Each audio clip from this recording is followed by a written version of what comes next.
discussion video for It, the 2017 version movie, latest one. Not the 90s, not the book. I didn't realise that was a telly movie, like a two-part telly movie. It sure is. It's a two-part movie, which is... See, here's my problem with IMDb. This is a two-part mini-series. There is episode 1, there's episode 2. They each go for like an hour and a half each. They're two separate movies. Yeah. On IMDb, they listed as like a... It doesn't say mini-series. It just says like It, 1990. Yeah, because that's why I always thought it was a film. Yeah. But it's not. And a lot of people consider it a film. Like the amount of people that's like, oh, like it's a 3-hour movie. I'm not watching that. I'm like, it's not a 3-hour movie. It's 2.5 episodes of TV movie. Like it's not even the same. Because you have the DVD. Is it presented like that, or is it presented as one whole movie? No, like you can pick which one you want to watch. I put in my DVD. It's like, do you want to watch the part 1 or part 2? Like you can skip around. I can't remember because I haven't watched it for ages. But maybe there was like a play all option and it went through both parts at the same time. I have no idea. Let's talk about that since we're on it right now. One of the parts that I liked about this full spoilers. All right, continuing. There was at the end of this one, how for people who haven't either watched the original miniseries or read the book, how they didn't like title this movie It Chapter 1. They leave it as a title that comes up at the end of the movie. It's like It, and then like fades into the next text, like Chapter 1 or Part 1 or whatever the hell it says. And then I actually heard someone in my cinema screen be like, "Ooh," like because they suddenly realize that it's like, oh, there's a second part. There's like a part 2 that'll be probably happening, but. I thought that was kind of smart way to go about it. Good marketing, because the amount of people who go, oh, I'm not bothering that. I don't want to have to watch 2 parts. Why do they split it up? All those kind of arguments. Yeah. And then it also entices the other people who know the source material to go, oh, what are they going to do here? Like, how are they going to do the whole thing in one movie? And Another Stephen King connection. You know that book they made into a TV show as well with James Franco, was it 211? 11/22/63. Yeah, they go to Derry in that. Yeah, they do. Which is Derry is in a lot of his Derry's stuff. in a lot of his books. Yeah, like the Dark Tower, like Misery. The main character speaks to I think it's the nerdy kid and the girl or something like that. Stranger Things kid. Yeah, the Stranger Things kid. Interesting side note. Anyway, it's funny how Stephen King's universe of stuff. So I've only watched the 90s thing, miniseries, movie, whatever you want to call it. I haven't read the book. So I was going into this straight away just being like, all right, so this will just be the kid aspect. Because if they tried to fit the kid story plus the adult stuff in the one movie somehow and just secretly like marketed it as just the kids or something like that in the trailers, I was going to be like, no. You spent like an hour on the kids and then an hour on the adult part. Like, how the fuck are you fitting that all in? Luckily, they don't try and make that happen though. So it's fine. But I really wanted. I was so annoyed for a split second at the end of the movie when it was when it came up Chapter 1. I was like, oh, maybe it's gonna have like a release date, and it'll be like the sickest marketing ever for them just to be like Chapter 2 coming 2 weeks, or like just early next year or something like that. Like they secretly already filmed it. I would have been like, oh, and I was like, no. I'm like, oh, damn, you guys missed your chance. All right, let's rewind from the very the end title card of the fucking movie and go back to the start. What's your initial impressions of this? Overall, pretty good. Like when I come out of the movie, I wasn't too sure. Like I had to deconstruct my thoughts. Yep. But yeah, overall, I come away with giving it an 8.5, personally. Yep. And I'm giving it a 7.5, and my review will be up by now, explosionnetwork.com/reviews. Yeah. Close enough. 7.5, 8.5. What's your biggest... Why 8.5? Why do you love it so much? That's pretty high. Yeah. I just thought the acting was fantastic. The way they did all the Pennywise scenes and the visions and stuff were just top notch. Like the acting, even though Pennywise was the main villain, there was all the other despicable characters that you hated. Yeah, the bullies, the father, even the hypochondriac mother, which is smothering the kid, and all the adults are really. They just make them out. They make every adult in this to be out like a villain, basically. Like even that really creepy pharmacist, who kind of looks like Christopher Reeves. Yeah, he did though. He did, yeah. Yeah, creepy fucking smile. He's like, "I'll sort you out, darling." Stephen King does that a lot with a lot of his stuff. Yeah, makes adults all the adult shit hills. Yeah, well, I mean, it's probably true. Did you? How scared? How this is supposed to be a horror movie, thriller, whatever you call it. Yeah, work for you? I was like unsettled by his movie, but I only like jumped once in the movie. Like I wasn't like cover my eyes. I can't watch this. Yeah, I don't think we're gonna. I don't know what movie we're gonna get to that stage. See, my biggest problem with the movie is that I didn't find it scary at all. Like I never jumped. I was never scared. I never felt tense. I was like, Bill Skarsgård is fucking amazing as it. Like his performance is amazing. However, it's used terribly. Like they barely. He's creepy. So the movie's creepy. Oh, yeah. I didn't find it scary, and I think the problem is that the first 10-minute scene, the drain pipe scene, and all that sort of stuff, the prologue to the movie, whatever you want to call it, fantastic. Absolutely great. Oh, yeah. When he's like talking to the kid in the drain pipe for the 5 minutes or whatever there, I was like, wow, this is because I was reading stuff before the movie came out, like, oh, this is like Bill Skarsgård's version of like Heath Ledger to the Joker, like that kind. I was like, oh, Jesus, like everyone calm down. Let me go in and watch this. And I was like watching that scene. I'm like, he's fucking creepy. Like I'm liking this. But then after that, he never talks to anyone again, really, ever. No, not really. Does he talk to the kids a lot in the other movie? Yeah, a lot more, and it's a lot less. Because what they end up doing with him is like so much CGI stuff. Like whether it's the fact that he's morphed into a different character, or it's the fact that his body's like misshapen and whatever, and like his eyes are all glowy and he's like figurative, like flashing around the place, like all sorts of stuff. Like they went way too flashy with it. Where I'm just like, you had this great scene where the reason he was so creepy was just the actor just being fucking weird, like just being creepy and doing a great job at it, which is what Tim Curry did in the original. Like that's why that performance is like held in high regard. It's just like it's just him just being really fucking creepy. And I wonder if they did that though in the old movie, like if they would have went this way if they had the technology to do it, possibly. And plus, it was a TV movie as well. Yeah, well, a lot of the special effects in the TV movie are really bad. And actually, to be fair, I thought the CGI in this was pretty shit. Yeah, it wasn't fantastic. The like lady sat there monster and picked up it would have and stuff like with that. The weird head and the leper. And they look like claymation stop motion monsters and weird shit like this.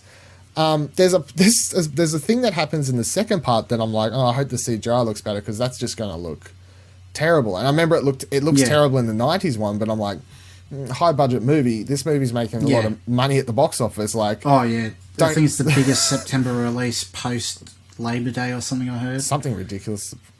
Something like that. I think. So yeah, I mean, it's fine, but they make up for it. And the reason the movie's good, the reason the movie's really great, is because they get the most important aspect right, which is the losers club. The kids are fantastic. Oh yeah. And the problem was it's like a blessing and a curse because I'm like I laugh more than I was scared, but it's because the movie was generally funny and like they're so believable as a bunch and stuff like that. Yeah, it just works. But then it's like, I guess horror movie. Like, is it the Goonies or is it supposed to be it? I think it's like a mix between the two. Yeah. Yeah. Like, I've never read the book. Like, are they sort of that comedic and well put together in the other movie? Yeah, well, Seth Green plays, like, the nerdy kid, I think, in the original. Yep. So, I mean, they went for the same kind of... They tried to stick someone in there to do the comedy aspect and stuff like that. Yeah. So, yeah, I think it is. And, I mean, I suppose the argument can be made and... that a lot of the most scary stuff that happens is actually to do with the adults and not actually it. Oh, yeah, very much so. which is true. Like all the scenes with the girl and her dad, like I was that was squirming. That was probably the scariest stuff in the movie for me. Yeah. But it's not like scary. It's just like unsettling. No. I suppose. Yeah. Instead of stuff like that. I think that's more Stephen King's way too, like more psychological, get in the back of your head kind of horror. Yeah, which is great, and I love all that stuff. But it's still at the same time, it's just like, and then all of a sudden a kind of over CGI'd weird monster would appear 10 minutes further in the movie, and I'm just like, I'm loving this movie, but this it's just at some points I'm getting pulled out to be like, oh, I don't know, why'd you make that decision? That's really weird. But yeah, it's so they make some changes from the movie, the original one, which I presume is, I think the 90s movie is like pretty straightforward, like from the book, whereas this one's a lot different. As far as I'm aware, I think the book intermixes the story at the same time instead of separates it into two parts. Oh, does it? I didn't know that. Well, I only know from the movie. It's like, I could be talking out of my ass, but I'm pretty sure that's how it goes. So a lot of the stuff that happens in this movie too, like as you're watching it, you'll see that certain characters obviously get more kind of. You can kind of pick which direction certain characters are going if you think about it towards a sequel, because certain characters get a lot more time spent on them, and without spoiling anything, it's just because going into the sequel, those characters aren't going to have much to do, so they kind of just feel left to the side here. Like the Jewish kid and the stuff like him. He's probably the go-to example of, you know, without spoiling. It's just like he doesn't have much. He was pretty much like he wasn't even there pretty much the whole time, which is kind of I don't know. I feel like they should have at least tried, because it just feels too much, especially knowing what happens to that character in the sequel. It's just like, yeah, I get it. Like, that's the reason you're not spending time on him and stuff like that. But did you find the Finn, whatever his name is, the kid from Stranger Things? Did you find him off-putting? Because I did at first for like 5-10 minutes, because I'm like, oh, it's the kid from Stranger Things. Yeah. But then eventually I was like, it's a completely different character, and he was fine. Yeah. No, I don't remember him as being off-putting. I thought he was really funny. Like, he's really funny. You could see his character arc too, like him being not scared of anything and just like joking everything off, and then towards the end he's like, fuck this, like I'm not doing this anymore. Well, he sits at the park and he's like, I'm scared of clowns. Yeah. By the way, guys, scared of clowns. It's funny, when they were all having the visions, he never had a vision scene. No. Dun dun dun. What do you think of the? It's cover the biggest aspects, I suppose. What did you think of? Well, we'll talk about the way Barbara. What's her name, Barbara? Or did they change Barb. it? Yeah, it is Barb. Okay. I was like, I think they changed it, but I think they changed it to Barb. So her stuff with her dad's probably the darkest, most interesting stuff for me in the movie. Which I wanted to. I wish I could. It was one of those things I left out in my written review, because I'm like, I'll briefly mention it, but I don't want to talk about it too much, because like give it away. And then the stuff with the kid, the bullies though, although dark and like plays on like school shooting, like crazy kids going, that kind of stuff. I found the guy, the way he just kind of marched in like a dummy, and like I just didn't find him that interesting. I thought the one that was the guy that was doing it best of all the bullies was the one who got killed first. Like that guy? Yeah, the kid that looks like Adam Driver. Yes, the kid that looks like Adam Driver. Yeah, I thought he was the best one. But then the main bully, the one who actually like kills his sheriff dad and whatever, stuff like that. Yeah. I just didn't think the actor was very good. He was just... No, he wasn't over the top. Like towards the end, I think he played it well, because I think he was in a trance, like kind of hypnotized.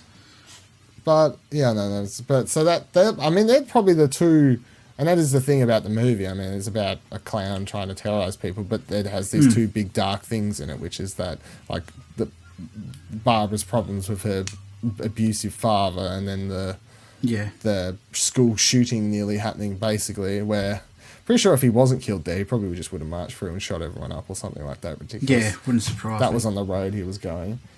Yeah, definitely. What was his name? Ben, I thought was great. The fat new kid. Oh, yeah.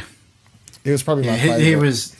Yeah, even his acting like as the awkward kid and whatnot was top notch for me. There's a well, I think one of the best jokes in the movie was when they first go into his room and the new kids on the block. new kids poster, but like she like closes the door and it, like how the camera like zooms in and it stops for a second and you hear a little bit of New Kids on the Block play in the background and then the camera like zooms back out and he's like and she's like and then like pulls it back. I was like, that's such like a funny little touch for this like 5 second scene, but it was really, really great. And stuff like that kind of happens throughout, like this whole homage 80s stuff like that or whatever.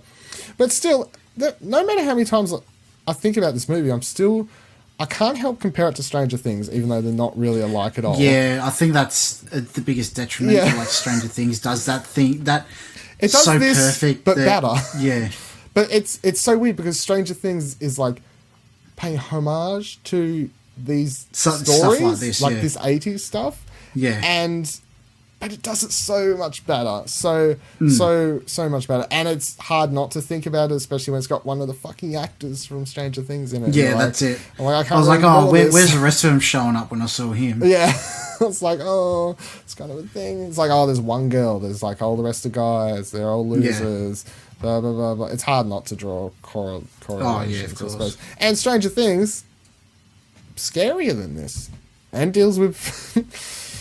builds up its tension a lot more. So, I love all the themes, the dark themes and stuff like that, but the reliance on jump scares. Weird I don't think there was overly a whole lot of jump scares. I think that's what the majority of it was. Or or too much CGI. Maybe it's the fact that I didn't jump, that I didn't think of them as jump scares. No, you just call them jump scares if you don't jump. Well, Mike, I thought was a little bit wasted, didn't really do much. Yeah, no, I thought he played his role really well. He just was underutilized. He was, he's just another one that I'm like, eh. But then, it's like you're trying to fit all these... There's a lot of characters, and I'm just like, could you possibly have just cut some? Yeah. Or combine some? I think draw the line. Like, how much do they want to change it to being faithful to the source material? I suppose, but you could take, like, Mike's character and... what was the rabbi's son? Whatever his character's name is. That goes to show how Stanley. So you could put Stan into Mike. I don't know. That's weird. What are you into? Put Stan into Mike. Are you a pharmacist? Yeah, maybe. So Eddie was Eddie's cool. I like how they the kid who's like mum's making him so scared of the world and basically making him take nothing tablets just as like a over precautious mother type thing holding his son back. I was like, oh, that's a interesting story. And I don't remember that being in the original at all. So I was like, I didn't see that. Maybe that is new, possibly. Well, it's the same as I know that Stan wasn't, like, his father wasn't a rabbi in the original. He wasn't. Really? And his family wasn't practicing, like, Jewish people, if that makes sense. They were just like, I don't know, abandoners. Is that I don't really know. They didn't practice their faith. They non-practicing. Non-practicing. So I think they changed that. Don't know why. I suppose it gives him some sort of little story to be in it. And then of course the only other kid we haven't really talked about is the main kid, Bill. Who? Yeah. I mean, good acting, I suppose. No, not I suppose. Yeah. Good performance, decent performance. However, when you think about most of the other stories that people have in this, his story is basically just boils down to wanting to find his brother.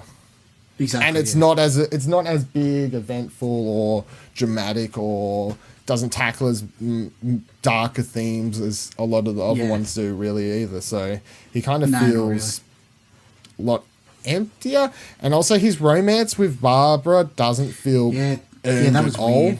It just feels forced. Yeah, especially by the end of it when they kiss. I'm just like, I don't know if you got there. Especially she was like, oh, she got the poem, and he's like, no, that wasn't me.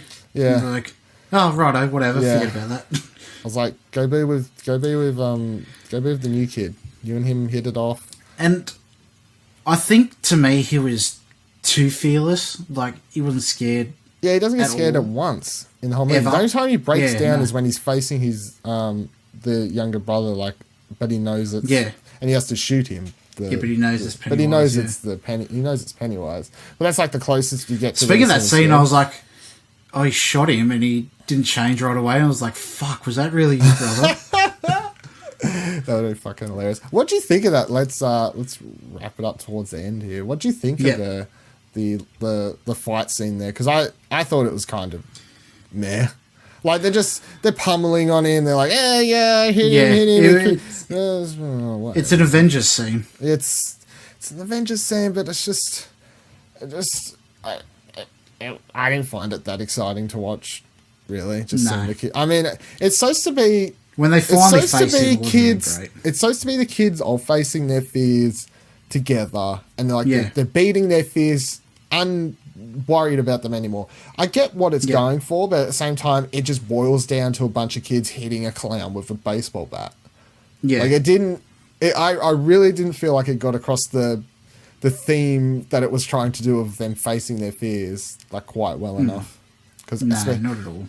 And then, so the setup towards the sequel is Pennywise drops down into his little drain pipe, dissipates into the air. If you know anything about Pennywise in the what he is, which you only really, slight spoiler, I guess, for maybe the sequel, even though they show it to you in this, the only time they ever get the only time you ever get like a clear glimpse of what he actually is when he does open up his face to show Barbara. And you're like, that's him. It's where he has the deadlights. Yeah, it's like that's him. And if you look up Pennywise and his history, which I'm not sure how much they'll go into in the sequel, because it is fucking ridiculous. It is nonsense how he fits into the Stephen King universe and stuff. So I'm like, I don't think they're going to cover all that. Yeah, he is. Yeah, no, they won't, because they don't go into it in the book. It's more retro. It's in other things, but it's quite ridiculous. Because he's related to a character in the Dark Tower and stuff. Shapeshifter. And they meet one of his kind in the Dark Tower universe as well at some point. They do, Dandelion. Yeah. In the last 7th book. Yeah. So he just retreats into his drain pipe. He kind of just disappears. All the kids are like, cool, he didn't die. He just disappeared, but they believe he must be gone for a second. Yeah. They go outside, make the whole blood pact. And then... Yeah, that was weird too. I was like... They spent at least 10 minutes of this movie talking about AIDS. At some stage. Yeah. At some stage, he's like, my mum said that we're going to get AIDS, but fuck it. Like, like we'll face our fears, but... You can face your fears, but still be responsible. Like, there's no need to go quite that far. But how did you like where it finished? Do you think that the cliffhanger is like a good setup? Because the thing is, with the original miniseries, it was like the next night on TV, it's like, here's part 2. If you're reading the book, it's like straight into part 2. We could be waiting 2 years to get part 2 of this. Do you feel like it's enough of a cliffhanger? I think it was... I think they've done it in a way that if they're obviously going to make it because they made so much money, but if they didn't make part 2, it kind of stands on its own. It does, yeah. Because you're not too sure if it got away or not. Yeah. Because like the way it does go away, you kind of think, oh yeah, it's gone off into nothing. It's starving because it can't feed on their fear and stuff like that. Yeah. But yeah, like. I mean, it comes up. I don't think it's much of a cliffhanger, just more like enticing you to see the next one. Yeah, that makes sense. That's fine. It pretty much ends the same as the original one does too. One interesting thing I just remembered that we should talk about, because in my screening, the first words I heard from other patrons of the cinema as we were standing up to leave, I had a bunch of kids walk past me. Well, I say kids though, it could have been anywhere between 16 and 18. They walk past me and I hear them go, well, that was just child porn. Right. Which I'm like, I'd like to tell them what actually happened there, because the movie, I presume they're saying that because of all how they're running around in their underwear all together at some stage and whatever stuff like that. And I'm like, okay, well, it's only child porn if you're into, like, if that was turning you on, then I suppose it is child Yeah, porn like- to you. At which point it's your fault. Like, like I didn't think that at all. yeah, Like, exactly. I that's don't think a normal person is. It's like No. seeing a bunch of naked babies running around and being like, "Oh, this is baby porn." It's like, Yeah. no, it's not. No, you're getting that's you. Like that's you. Yeah, However, that's exactly right. yeah, and if you look up the book, like what actually happens in the book, and Stephen King's done heaps of interviews about it. All that sexual stuff is in a completely different direction. I don't think they would ever do in a movie because it is like kids. It is kids. Yeah, that's it. Fucking. So, but the way it's tackled is in a discovering sexuality, like teaming to getting together. I mean, there's meaning behind it, and even if they did do it, I'd be interested to see. I'd be interested to see if that was ever put in the movie, how people would react, especially seeing how someone like freaked out straight away in the cinema just because there was like half-naked boys and a half-naked girl in front of them. They're like, "Oh, it's child porn." Yeah, but the thing is, like, I haven't seen any backlash online in regards to that. Yeah. No. I think it's just like kids trying to be edgy, maybe. Edgelords. Could be edgy, man. Could be edgy. That's all that I can think of. Yeah, I don't know. It was just a really weird because I was still in my seat and I was like, Yeah. I did one of those like double take, like, what? Yeah, like, what this can't just say that? What the fuck did? Yeah, like what did he just say? Like, and he said it to his girlfriend or whatever. That was. Yeah. You know, grabbed her hands like, darling, we just watched child porn. He was like, "Oh, you know that girl's dad? Oh, I'm gonna be him when I grow up." That's what I would do. You fucking idiot. So yeah, that's it. Yeah. It's a movie that's pretty good. I think it's a really good Goonies movie. I think it tackles some dark themes that are really interesting. However, the actual scare factor of it, I don't think is all that high, and it's mostly just really not at creepy. all. Great cast, cool script. I really hope that when part 2 comes around, I'll be interested to see who they cast as the adult versions of all the kids, because I hope my only hope is that it's timely. what, they're going to wait 28 years?